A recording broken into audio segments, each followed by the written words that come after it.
Tudo bem com vocês? O meu nome é Gabriele e hoje nesta aula irei ensinar sobre a história. Espero que vocês gostem desse vídeo, porque são vídeos bem difíceis de fazer e que demoram muito tempo.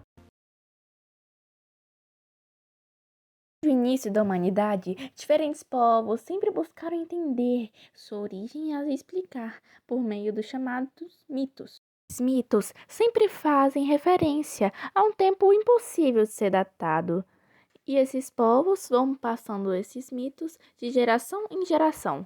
Durante o século XIX, o modo de escrever da história passou por muitas e muitas alterações. Nesse período, houve uma preocupação em estabelecer regras a registrar a história. Dessa forma, valorizou-se o uso do método científico, que se baseava em documentos escritos para produzir uma narrativa sobre a história das sociedades do passado. Agora nós iremos ver a relação entre a história e a memória. Para caso você não saiba, existe uma relação entre a história e a memória. Ao longo da nossa existência, é comum que certos eventos marquem nossa vida, como uma festa de aniversário, uma viagem ou acontecimentos tristes. Cada ser humano ele tem uma chamada memória individual, ou seja, memórias que só ele viveu. Já os grupos sociais possuem também suas memórias, que são as memórias coletivas, quando um conjunto de pessoas lembram de um fato acontecido. Ah, mas Gabi, qual é a relação entre a história e a memória, como nós vimos no título? Muita calma, Jubskreude. Na história e a memória tem uma relação, pois ambas se referem do passado da humanidade. Porém, devemos levar em conta que são conceitos diferentes. Agora nós iremos ver a importância do patrimônio cultural brasileiro. De acordo com a Constituição Federal do Brasil, decretada em 1988, as formas de expressão, o modo artístico, as criações científicas e artísticas são chamadas de patrimônio cultural brasileiro.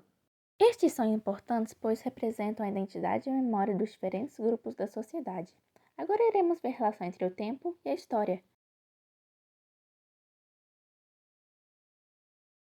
Todas as vezes que buscamos entender determinado fato ou acontecimento, é preciso considerar o tempo em que ele ocorreu e o modo como viviam e pensavam as pessoas que participaram desse evento.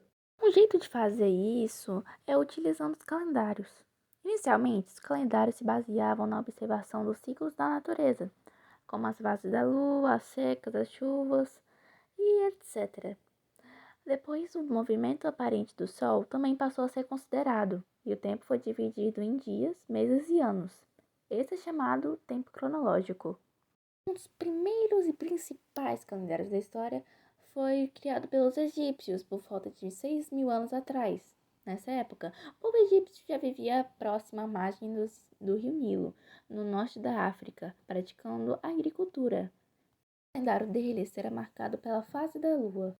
Após algum tempo de observação das estrelas do céu, os egípcios perceberam que os movimentos de cheia do rio Nilo coincidiam com o aparecimento da estrela Sirius, pertencente à constelação Cão Maior. Então, dessa forma, eles começaram a contar o intervalo de tempo entre o desaparecimento de Sirius, depois da cheia, até seu surgimento, quando o rio se enchia de novo e inundava as margens. Passado o tempo, outros povos criaram seus próprios calendários. O calendário. Com o passar do tempo, outros povos começaram a criar seus próprios calendários. O calendário oficial adotado pelos países ocidentais, incluindo o Brasil, é chamado de calendário gregoriano, que também se baseia no ciclo solar. Neste calendário, o ano 1 representa o nascimento de Cristo. O período anterior ao nascimento de Cristo é identificado pelas letras AC, antes de Cristo. Os anos não contados de forma decrescente, um antes do nascimento de Cristo é um antes de Cristo, 100 anos antes era 100 antes de Cristo, e assim por diante. Já a contagem do tempo após o nascimento de Cristo é feita na ordem crescente, podendo ou não ser seguida de DC, depois de Cristo. No calendário judaico, os anos são marcados pelos movimentos do Sol e os meses pelos movimentos da Lua, o que caracteriza, portanto, como um movimento ou seja, um calendário unisolar. Os muçulmanos também têm o seu calendário próprio, cuja contagem do tempo começa no ano em que Maomé, principal profeta dessa religião, fugiu de Meca e foi para Medina. Eu vou falar um pouco sobre o tempo dos relógios. A observação do Sol é uma prática muito antiga, desde as primeiras sociedades, e que permitiu um movimento posterior dividir o tempo em unidades menores, como as horas e os minutos. O importante dessa observação é perceber a incidência da luz solar sobre os objetos na superfície da Terra, projetando novas sombras de tamanhos variados e que mudam de posição dependendo do período do dia.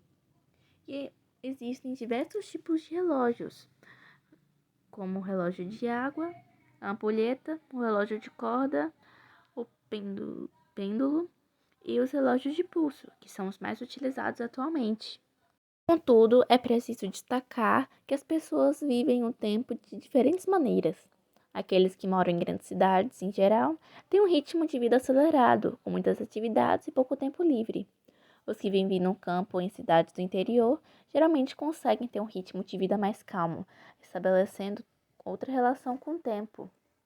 Ao comparar os diferentes modos de vida adotados pelas comunidades espalhadas ao mundo, percebemos que, independentemente da forma que se organizaram, suas histórias vêm se construindo com base em mudanças e permanências ao longo do tempo. Esse período contínuo que acompanha os eventos que marcam a história é chamado de tempo histórico.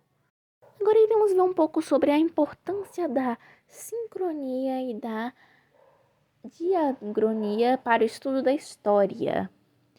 A opção pelo uso da cronologia ou a sucessão de eventos com base nos anos, décadas e séculos apresenta uma forma diacrônica de fazer o estudo da história. Contudo, quando o objetivo é comparar eventos que ocorrem em um mesmo tempo ou estudar hábitos e costumes de uma sociedade sem levar em consideração a sucessão do tempo, isso representa o uso de uma forma sincrônica. Então é isso, espero que vocês tenham gostado desse vídeo e do conteúdo de hoje. Então é isso e beijos, tchau!